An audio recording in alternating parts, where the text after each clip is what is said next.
Salut à tous, chers amis, et comme prévu, nous allons essayer de traiter par vidéo l'exercice d'économie et de gestion. C'est toujours la page d'éducation en ligne qui nous aidera à présenter ces exercices. Et comme vous le connaissez, c'est ma page Facebook. Donc vous pouvez, à la fin, je vais vous donner le lien.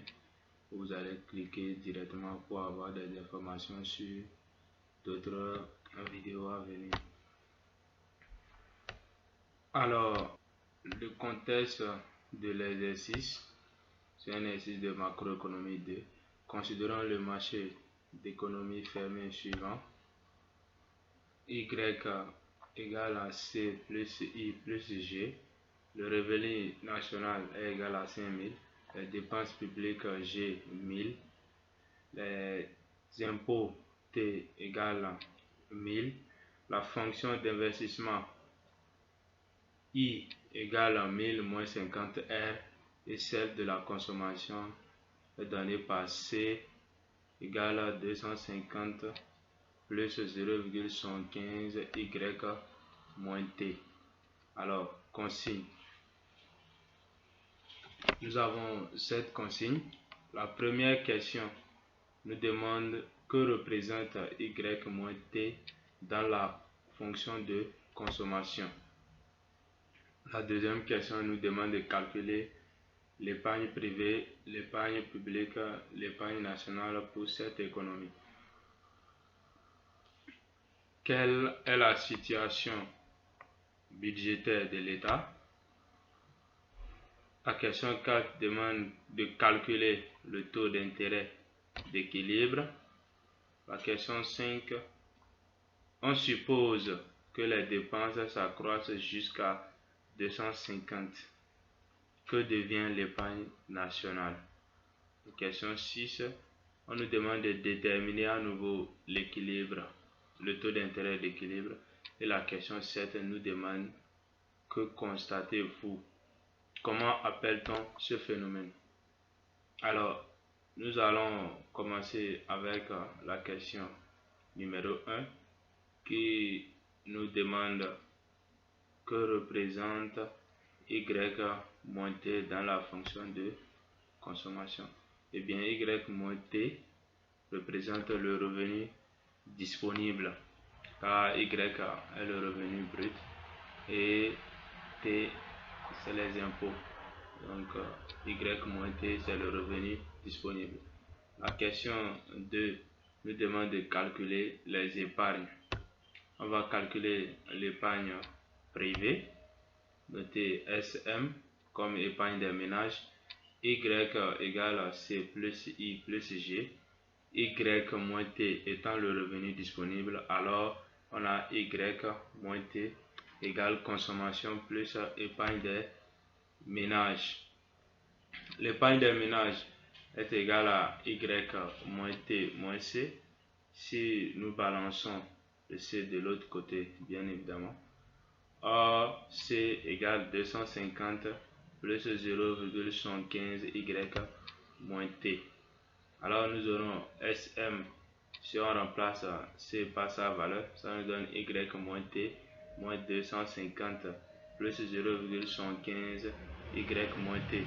Avec Y égale 5000, T égale 1000, on a SM égale 5000 moins 1000 moins facteur de 250 plus 0,75 facteur de 5000 moins 1000. Alors, après tout calcul, nous aurons SM qui est épargne des ménages, ça nous donne 5000 moins 250. SM égale à 750, d'où l'épargne privée est de 57. Alors, on passe à l'épargne publique, notée SP. Les impôts étant les recettes de l'État, ils couvrent alors les dépenses gouvernementales G et l'épargne publique SP. Donc on peut poser T égale G plus SP. Alors SP, si on va balancer G de l'autre côté, ça nous donne T moins G. Avec T égale 1000, G égale 1000, on aura SP égale 1000 moins 1000. Ce qui nous donne SP égale 0. Donc l'épargne publique est nulle. Alors on va passer à l'épargne nationale. L'épargne nationale, ça fait la somme des épargnes. Ça nous donne SN qui est épargne nationale, qui donne SM plus SP. Avec SM égale 750 et SP égale 0, on aura SN égale 750. Alors, la question suivante nous demande quelle est la situation budgétaire de l'État. Alors, on constate que nous sommes en équilibre budgétaire puisque l'État n'a pas d'épargne négative, on dirait, puisque T égale G, alors nous sommes en équilibre budgétaire. La question 4 nous demande alors de calculer le taux d'intérêt d'équilibre. À l'équilibre, l'épargne nationale couvre l'investissement. On a donc on a SN égale I en fonction de R, bien sûr. Ici, R désigne le taux d'intérêt avec l'épargne nationale égale 750 et I investissement qui fait 1000 moins 50 R. On a 750 égale 1000 moins 50 R. Alors R égale 250 sur 50, d'où R égale 5%. Alors la question 5 nous dit, on suppose que les dépenses s'accroissent jusqu'à 250. Que devient l'épargne nationale? Alors l'épargne nationale après accroissement des dépenses jusqu'à 250, l'épargne nationale égale l'épargne des ménages plus l'épargne publique. Or, une augmentation des dépenses sans variation d'impôt entraîne une modification de l'épargne publique. Donc, on a SP' qui est égal à T moins G, avec T égale 1000 et G, cette fois-ci, égale 1250. SP va nous donner moins 50.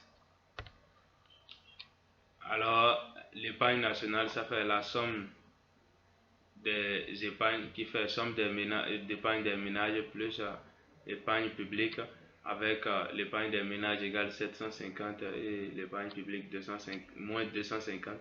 Alors l'épargne nationale est égale à 500.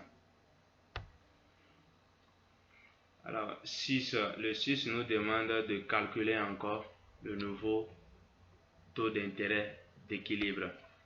À l'équilibre, toujours, on a l'épargne nationale qui est égale à l'épargne nationale qui est égale à l'investissement.